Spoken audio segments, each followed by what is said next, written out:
At Starbound, we tell stories the human way, not with artificial voices or AI slop. I mean, in the end, what's HFY without humanity? Subscribe to keep it this way. My name is the Voice Ogre, and let's begin. Renari combat doctrine is designed to prevent mistakes. Human combat doctrine is designed to survive them.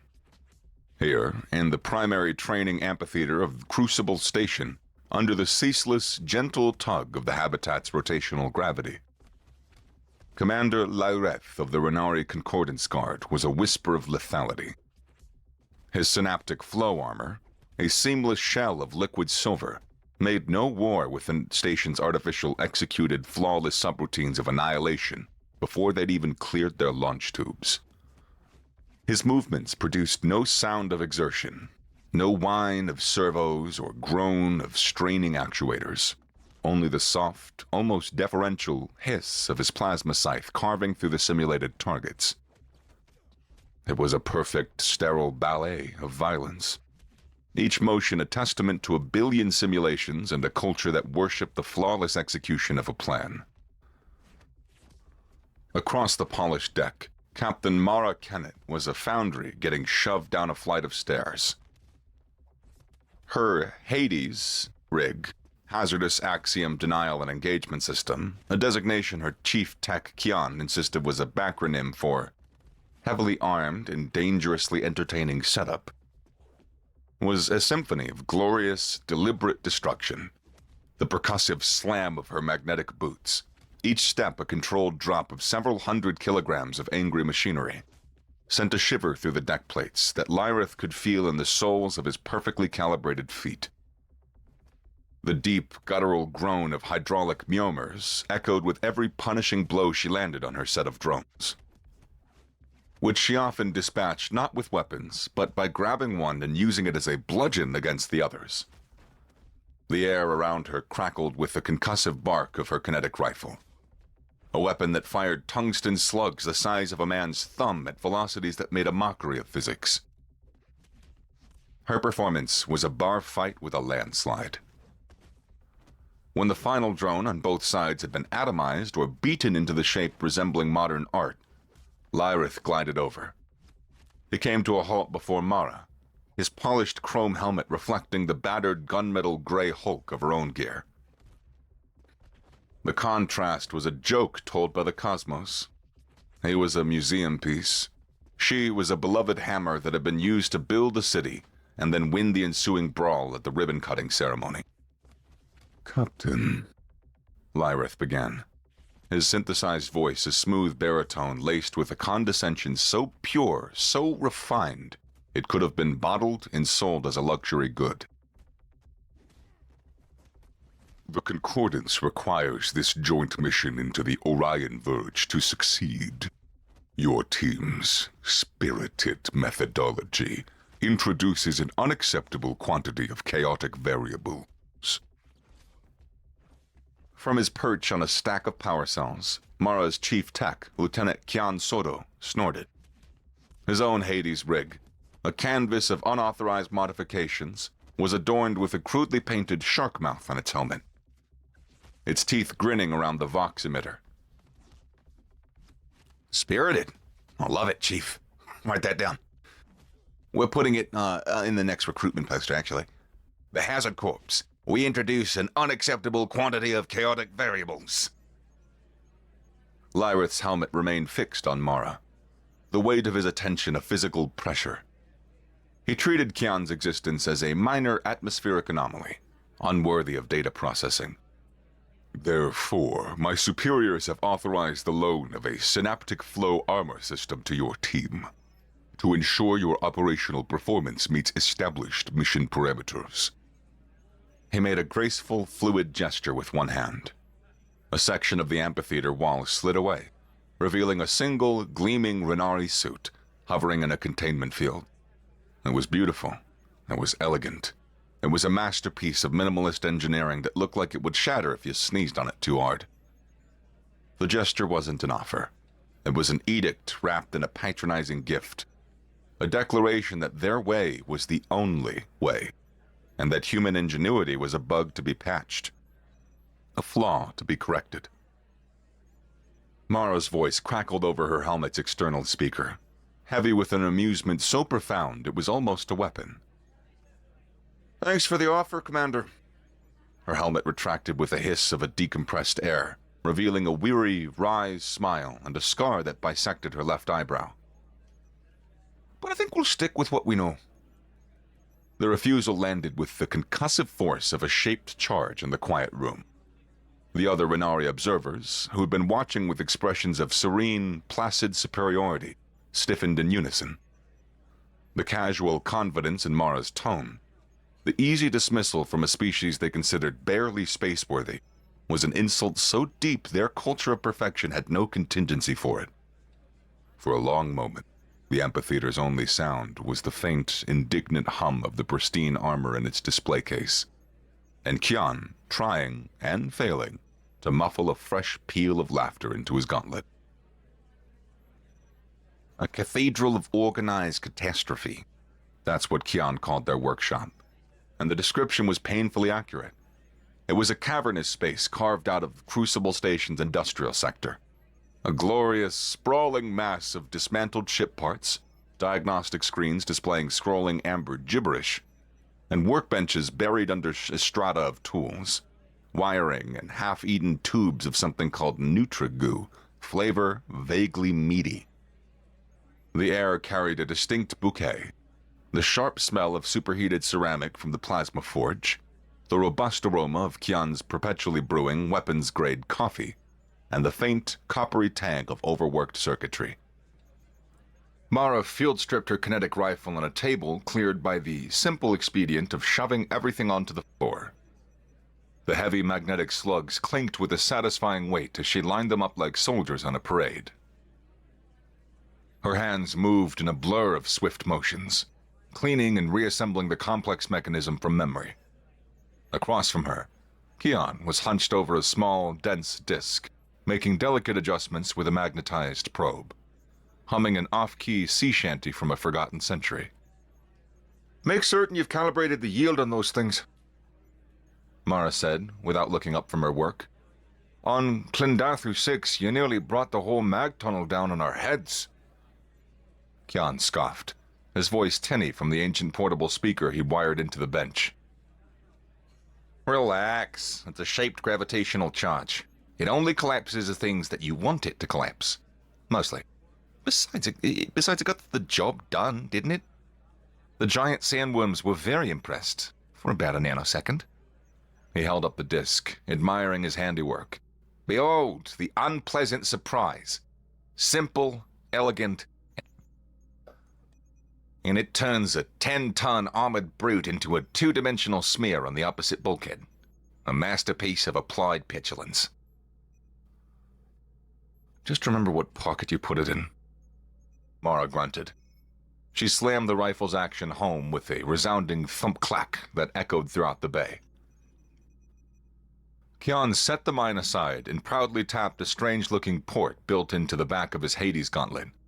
It was a chaotic mess of interlocking sockets, data pins, and fiber-optic couplers. A Frankenstein's monster of engineering that would have given a Renari tactician a full system crash. "And feast your eyes on this, baby. My new universal data jack. I call it the skeleton key. It's running a custom multi-tool interpreter I wrote last week during a coffee-fueled fever dream. I can interface with anything from a high-spec concordance databank just to a 20-year-old toaster. You never ever know what piece of obsolete junk is going to save your life. Or get you electrocuted. Minor, insignificant details." Kian waved a dismissive hand. "Our shiny friends with their mind-linky suits think technology is about perfection. They're wrong. It's about redundancy. It's about having a backup for your backup, and a really big wrench for when all your backups fail spectacularly." He was right. Their gear was a tapestry of scars. Every modification, every jury-rigged system was a lesson learned in blood. The extra plating on Mara's left pauldron was from a ricochet on Sharon Prime, a bullet that should have taken her arm off.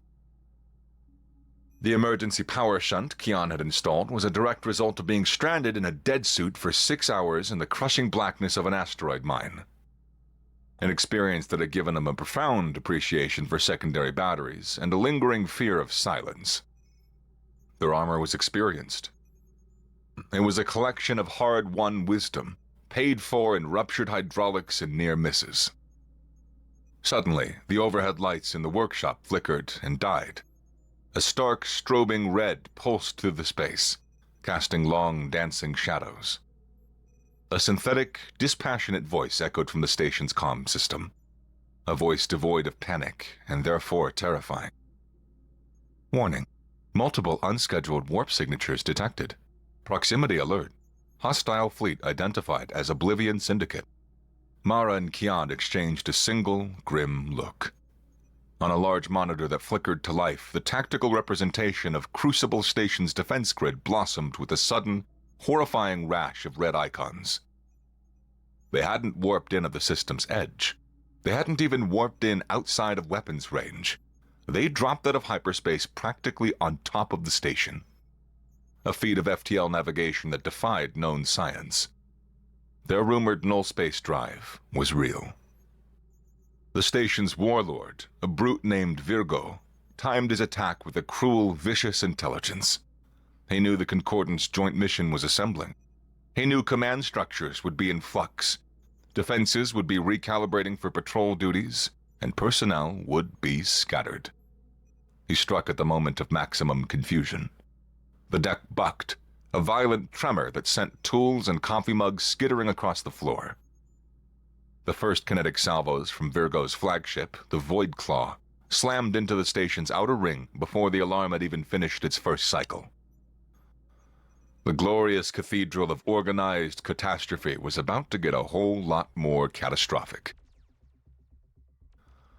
In docking corridor Tertius Gimel, perfection met reality, and reality didn't even slow down to exchange pleasantries. A platoon of Renari soldiers had formed a flawless defensive line against the first wave of Oblivion Syndicate boarders. They moved with the synchronized, lethal grace Mara had witnessed in the training bay, their plasma scythes cutting down the brutish mercenaries with effortless poise. It was a textbook engagement, a clean expression of their superior doctrine, a living demonstration of their martial philosophy. Then, a volley of Syndicate torpedoes blew through the corridor's primary fuel conduit. The ceiling ripped open in a silent, blossoming flower of fire. The explosion vented the corridor's atmosphere into space in a hurricane of freezing vapor. What had been a controlled, gravity-bound battlefield became a zero-G vortex of shrapnel, twisted metal, and flash-frozen bodies.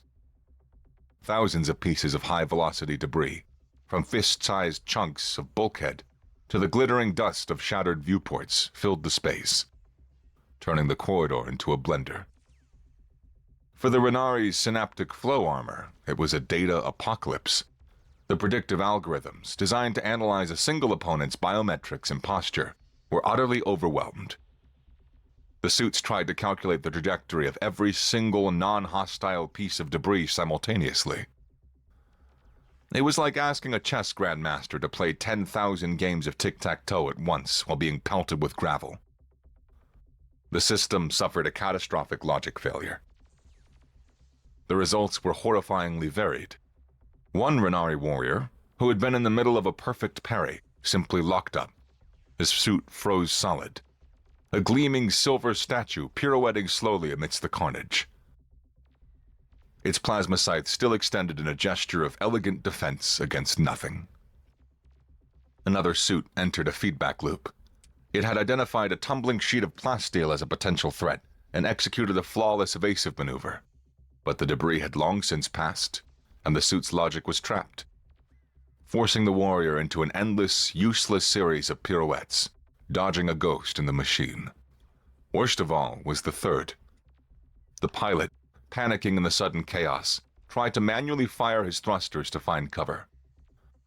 But his suit's algorithm had calculated that the perfect response was to brace for an impact from a piece of girder that wouldn't arrive for another 3 seconds.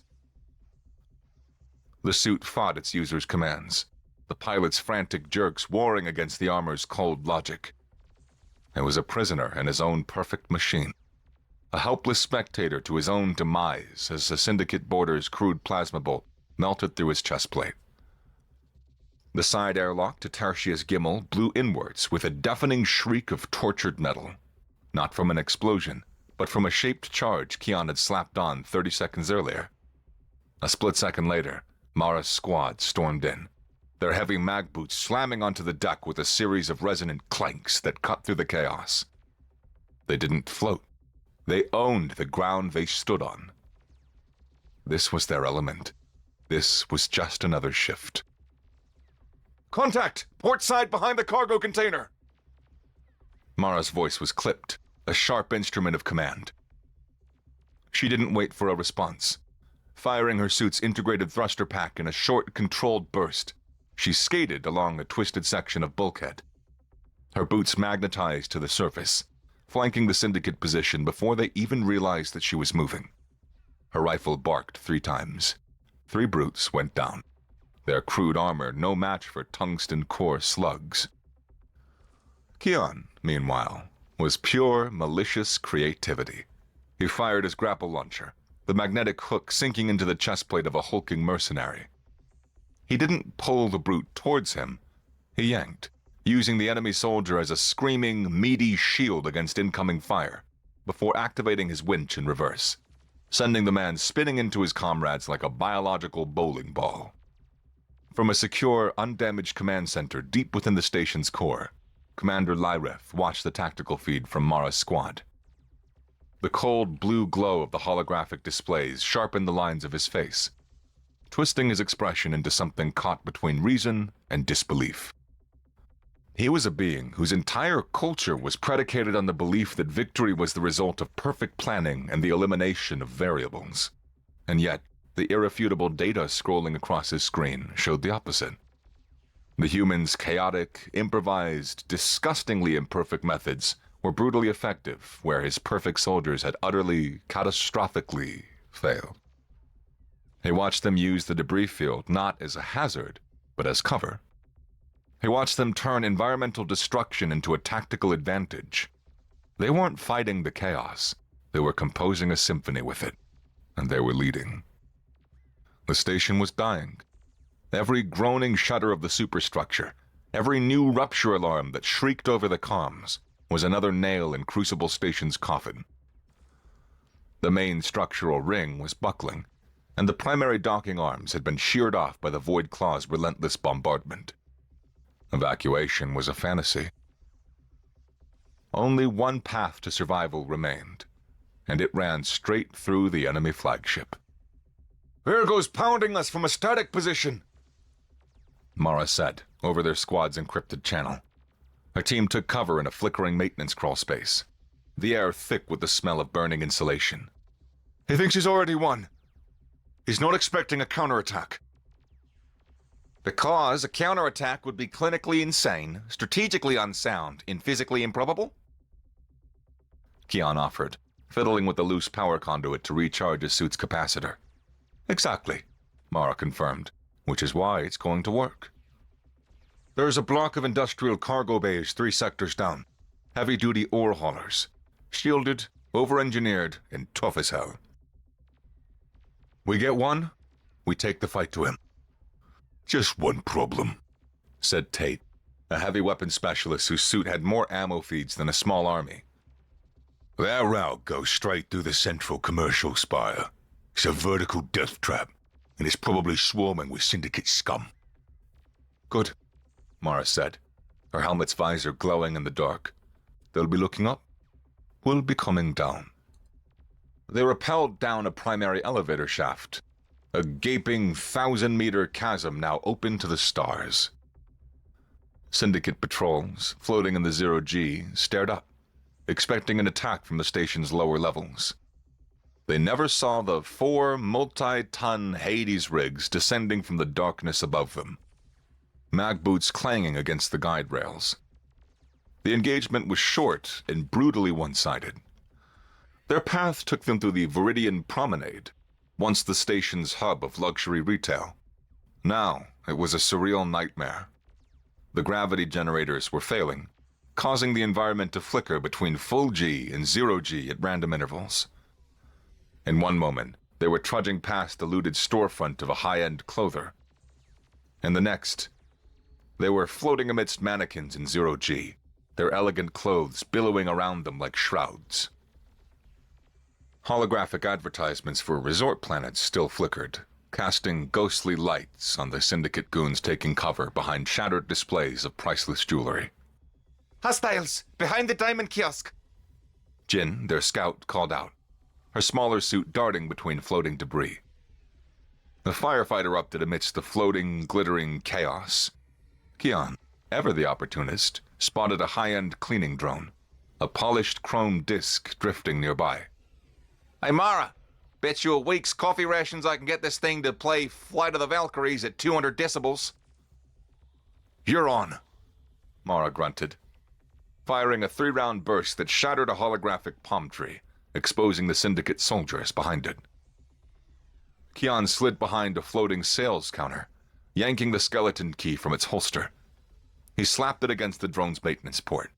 His fingers danced across the holographic interface he projected from his wrist. A moment later, the cleaning drone zipped to life, its internal speakers blaring a distorted, screeching orchestral piece as it shot toward the enemy position. Its little buffer pad spinning menacingly. The distraction was so bizarre, so utterly unexpected, that the syndicate troopers stared in dumbfounded silence for a full 2 seconds. It was 1.5 seconds longer than Mara's team needed. They finally breached the cavernous cargo bay, a space so large it had its own weather systems. A dozen squat, ugly ore haulers were locked in their moorings. One of them, its hull caked with the dust of 1,000 asteroid mines and crudely christened the Rusty Mule, was their target. Tate! Jin! Cover the door! Mara commanded, as the squad fanned out. Kian, you're on the door prize! While the rest of the squad laid down a blistering field of supporting fire against a new wave of boarders, Kian slid under the hauler's landing strut and ripped open an access panel. Sparks showered his helmet. At least these old tubs are built like a bunker with rockets strapped to it, he grunted, his hands a blur as he bypassed the ignition lock. No delicate crystal arrays here. Just thick wires and chunky, satisfying relays. He slammed 2 thick cables together. The shuttle's absurdly powerful engines, designed to push thousands of tons of rock, roared to life with a ground-shaking cough. We have ignition! Kian yelled triumphantly. And possibly a minor electrical fire. All aboard! Mara jammed the throttle forward. The Rusty Mule shot out of a hangar bay like a freight train fired from a cannon, bursting into the swirling orbital debris field. Sleek, predatory syndicate fighters immediately swarmed after them. The hauler was a brick. It couldn't dodge, but it could endure. Deafening bangs echoed through the cockpit as fighter cannons splashed harmlessly against the hull plating designed to withstand constant micrometeoroid storms. The ship shuddered with each impact, a deep, resonant groan, but it held firm. Their guns are barely scratching the paint, Tate yelled from the co-pilot seat. It's not paint. It's a ceramic composite ablative coating, Kian corrected from a console. There's a big difference. One costs a fortune and flakes off, and the other costs a fortune and boils off. See? With its cargo hold empty, the hauler had a ridiculous thrust-to-mass ratio. Mara couldn't outmaneuver the fighters, but she could outrun them. She performed brutal, straight-line burns, using the ship's steer momentum to smash through smaller chunks of debris, turning the battlefield into a demolition derby. One fighter, trying to lead its target, vanished in a silent flash as it slammed into a piece of the station's shattered communication spire the mule had just shoved into its path. Well, that's one way to do it, Mara muttered, wrestling with controls that responded with the sluggishness of a tranquilized beast. Just as they were pulling away, new alarms blared. A squadron of advanced syndicate interceptor drones had locked on. They were smaller, faster, their targeting solutions almost instantaneous. Multiple missile locks. Tate shouted. Flares aren't shaking them. As the targeting alarms screamed, a stream of raw data flickered across Kian's console. He leaned closer. Then he laughed. A genuine, delighted laugh. Oh, you have got to be kidding me. He chortled. That data handshake for their targeting telemetry. It's Galicom. They're using a commercial, off-the-shelf, bottom-of-the-barrel comms protocol. What's Galicom? Mara yelled. The Galaxy's cheapest, most insecure protocol. Kian sounded positively giddy. I already have an exploit package for this garbage preloaded in the skeleton key. They use the same protocol for half the vending machines on the Crucible. I just need a compatible broadcaster then. His eyes landed on an antiquated long-range comms panel used for cargo manifests. Bingo. He ripped the panel from the wall, yanked out its broadcast chip, and slammed it back into the data jack on his gauntlet. His fingers flew. Deploying vending machines revenge. On the main view screen, the drone squadron suddenly seized up. Their movements became erratic. One began broadcasting a cheerful jingle for a popular soft drink. Another fired its missiles harmlessly into empty space. A third simply jettisoned its warheads, which drifted away like discarded cans. Within seconds, they began drifting into one another, creating a chain reaction of small, silent, pathetic explosions. Kian leaned back, crossing his arms. Never underestimate the tactical value of garbage tier technology. A secure, encrypted channel flickered to life inside Mara's helmet.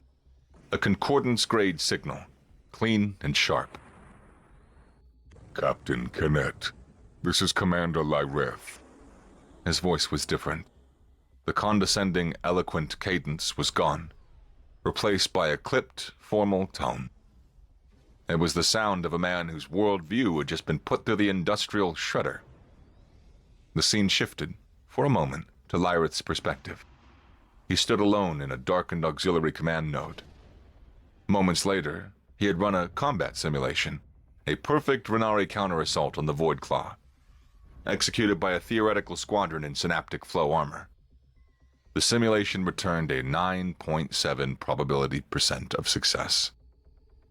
Then, on a hunch born of desperation, he had input the humans' current vector, their ship's ludicrous specifications, their utterly illogical tactics.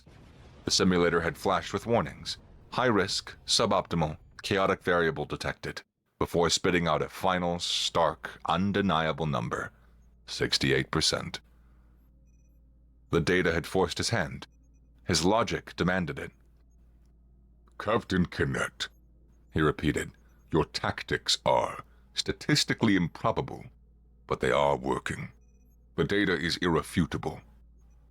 There was a pause. I am sending you the complete schematics for the Void Claw. They were acquired by our intelligence division months ago. A complex 3D model of the Dreadnought appeared on Mara's HUD. The data suggests, Lyreth continued, that a direct assault through the primary plasma venting ducts on the dorsal spine is your most logical path to the shield generator. The vents cycle every 90 seconds. The window is... it is minimal. The maneuver is insane. He paused again. Which is why you must do it. Mara looked at the schematics, a slow grin spreading across her face. "Commander," she replied, "I think this is the beginning of a very beautiful friendship." It was a suicide plan, plain and simple, and that's how Mara knew it was worth doing.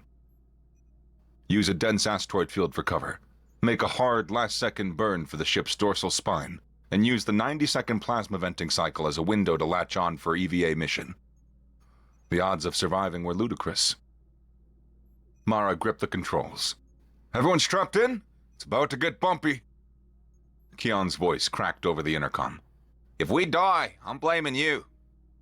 "Get a line." Mara shot back and pushed the throttle to the firewall. She called it the Devil's Dance. Weaving the mule through the asteroid field was less about piloting and more about instinct.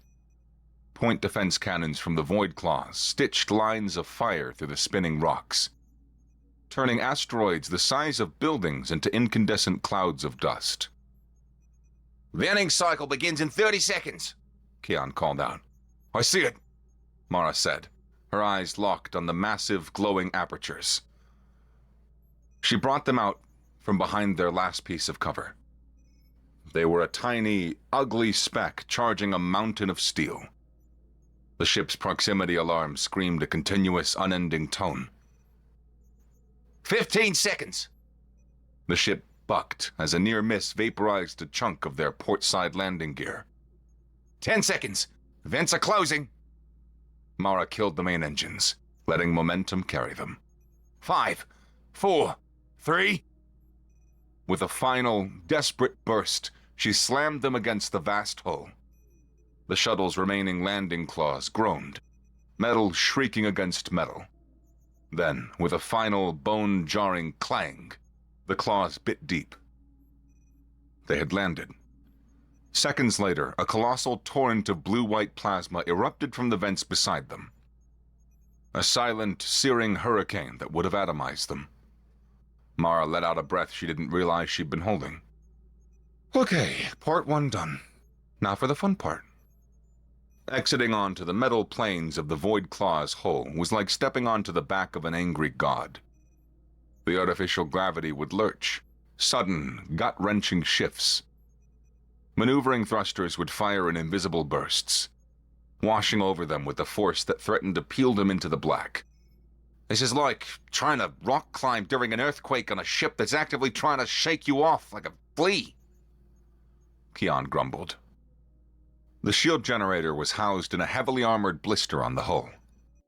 As they approached, hatches hissed open. Figures emerged, sleek and silver. Virgo's elite guard. They were wearing scavenged Renari synaptic flow armor. The pristine sheen marred by crude nerve staples and welded-on syndicate insignia. A blasphemous fusion of elegance and brutality. They moved with a deadly flowing grace, but there was a flicker of hesitation at the apex of each movement. The tiny input lag of a crude interface fighting a system designed for symbiosis. Engage on my mark, Mara said. Don't fight them. Fight the suit. Make them guess. Chaos is the weapon. The Silver Guards advanced. Mara's team exploded into action. Tate laid down suppressing fire not at the guards, but at the hull plating around their feet, forcing the suit's predictive algorithms to waste cycles calculating ricochet probabilities.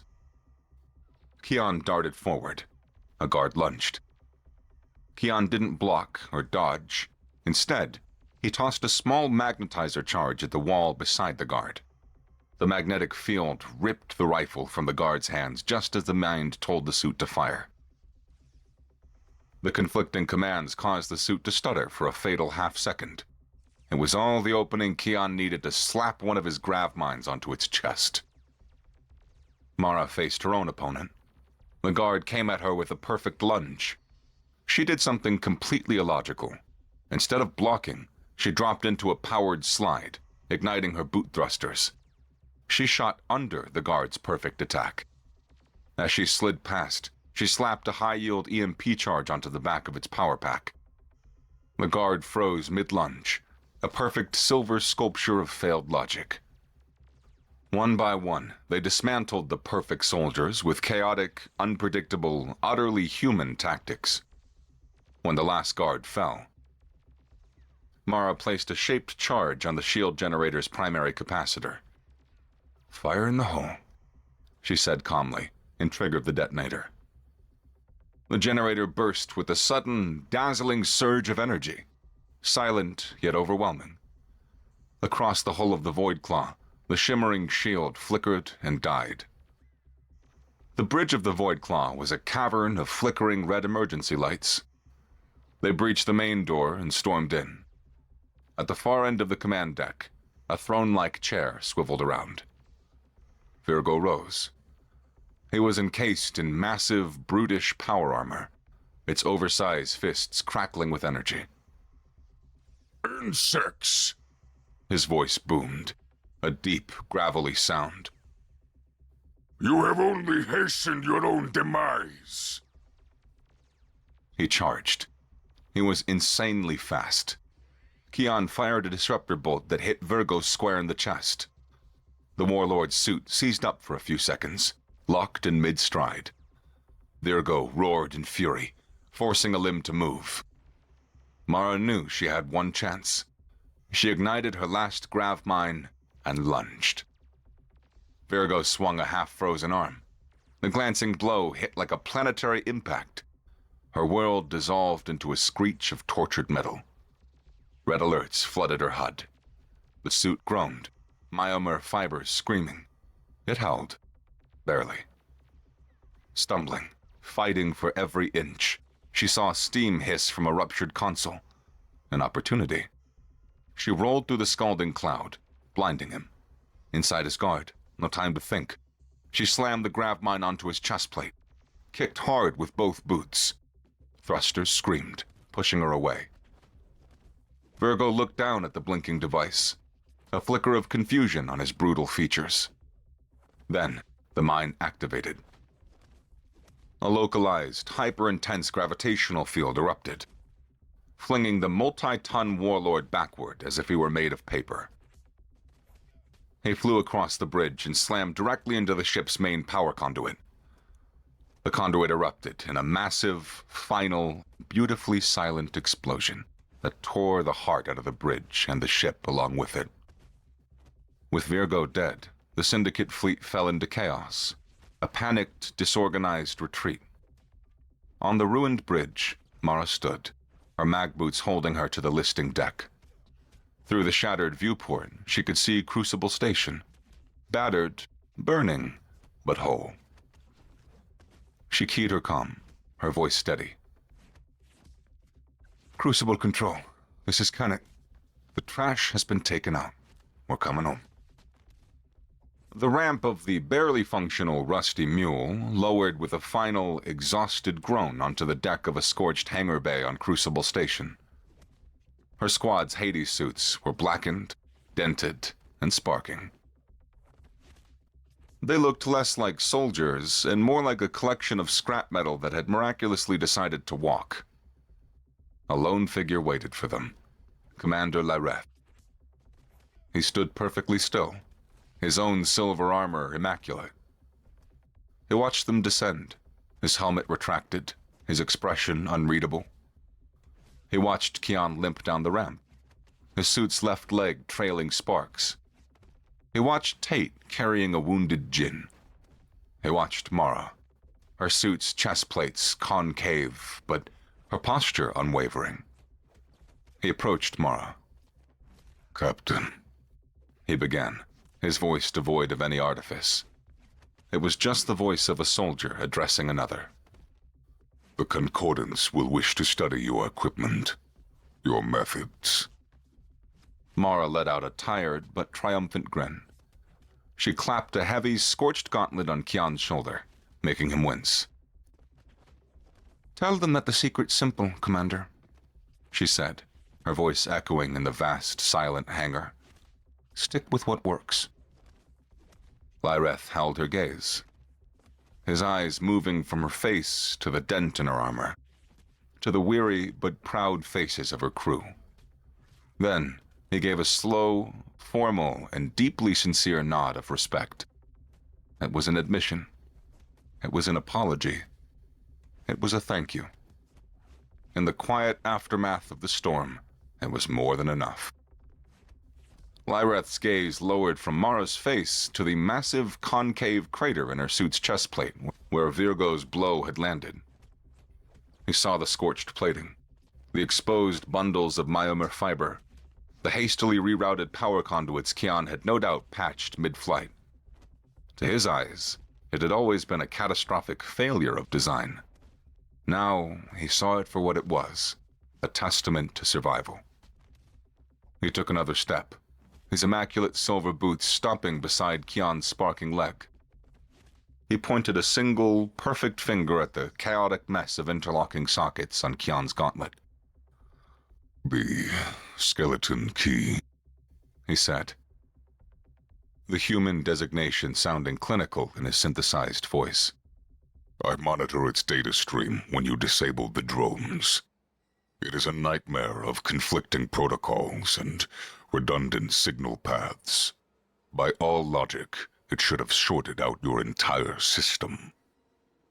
Keon let out a weary chuckle, a sound tinny and distorted by his damaged Vox emitter. It's the point, Commander. Logic assumes that things work. We assume they don't. He held up a gauntlet, admiring the ugly, beautiful piece of engineering. This isn't a key. It's a box of wrenches. A crowbar. A universal percussive maintenance tool. It's not designed for the one time that it works. It is designed for the 1,000 times everything else breaks. Mara placed a heavy hand on Kion's pauldron, the metal groaning in protest. Our gear has scars, Commander. So do we. Every dent, every patch, every ridiculous backup plan Kion wires in, that's a lesson someone paid for. Our armor isn't perfect. It's experienced.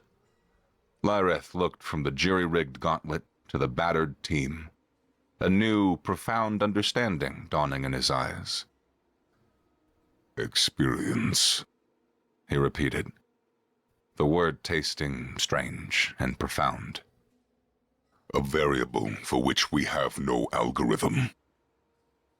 He turned to leave, his fluid motion a stark contrast to the human's exhausted stiffness, but paused one last time. The report to my superiors will be extensive. It seems perfection has much to learn from a well-worn hammer. As he departed, the hangar fell silent again, save for the hum of emergency power and the drip of hydraulic fluid. Mara turned to Kion, a tired, genuine smile finally breaking through the grime on her face. You won the bet, she said. That cleaning drone thing was inspired. Kion's helmet retracted with a final wheezing hiss, revealing a triumphant, grease-stained grin. You know what that means. You're buying the good stuff for a month. None of that recycled synth calf. Deal. Mara laughed, the sound echoing off the scarred bulkheads. You all earned it. They limped away from their ruined ship, a symphony of broken parts and unbreakable spirit, leaning on each other as they moved towards the promise of a hot meal and a hard-won rest.